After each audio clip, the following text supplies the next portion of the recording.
পয়লা December 2025 থেকে diamond Harbour Lok Sabha কেন্দ্রের সাংসদ অভিষেক ব্যানার্জির উদ্যোগে শুরু হয়েছে সেবাশ্রম 2 দ্বিতীয় পর্যায়ে এই কর্মসূচি মহেশতলা বিধানসভা থেকে। 8ই ডিসেম্বর থেকে মেটিয়া বরোজ বিধানসভার বিভিন্ন জায়গায় শুরু হয় স্বাস্থ্য শিবির। সোমবার থেকে 14 ডিসেম্বর পর্যন্ত এই শিবির চলবে মেটিয়া বরোজে। মেটিয়া বরোজ বিধানসভার সন্তোষপুর কালীনগর মাঠ এলাকায় শিবিরের আয়োজন করা হয়েছে। সকাল 9টা থেকে বিকেল 5টা পর্যন্ত চলবে এই শিবির। এখানে চোখ, কান, রক্তচাপ, সুগার থেকে শুরু করে ক্যান্সার, বিভিন্ন ধরনের অসুস্থতায় বিনামূল্যে চিকিৎসা পরিষেবা এখানে দেওয়া হচ্ছে। মেটিয়া বরোজ 2 নম্বর ব্লকের সভাপতি ওই ওয়ার্ডের পৌরপিতা সুমন রায় চৌধুরী এমনটাই জানালেন। প্রচণ্ড উৎসাহ উদ্দীপনা এলাকার মানুষের মধ্যে।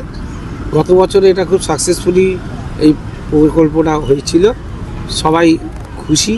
তার জন্য আরও বেশি এক্সপেকটেশন মানুষের যে আরও বেশি করে আমরা পরিষেবা পাবো। সেই মতো আমরাও এবার আরও অনেক বেশি করে পরিষেবা দেওয়ার জন্য তৈরি আছি। আমরা সেই মতো আরও অভিষেক ব্যানার্জি আমাদের সংসদ ইনস্ট্রুমেন্ট পাঠিয়েছে, চোখের ডাক্তার, দাঁতের doctor, ECG machine, USG machine, lab test, সব রকমের ব্যবস্থা করেছেন। আরও অনেক ডাক্তার দিয়েছেন। মানুষ আসছে সুষ্ঠুভাবে পরিষেবা নিয়ে তারা চলে যাচ্ছে। অনেক দোয়া আশীর্বাদ মানুষের রয়েছে। আমাদের এটাই পাওনা, আমরা যাতে মানুষকে পরিষেবা দিতে পারি এবং তার জন্য যতটা সহযোগিতা করা দরকার, যতটা ওনাদেরকে সহযোগিতার হাত বাড়িয়ে দেওয়া দরকার, আমরা সেটা চেষ্টা করে আছি।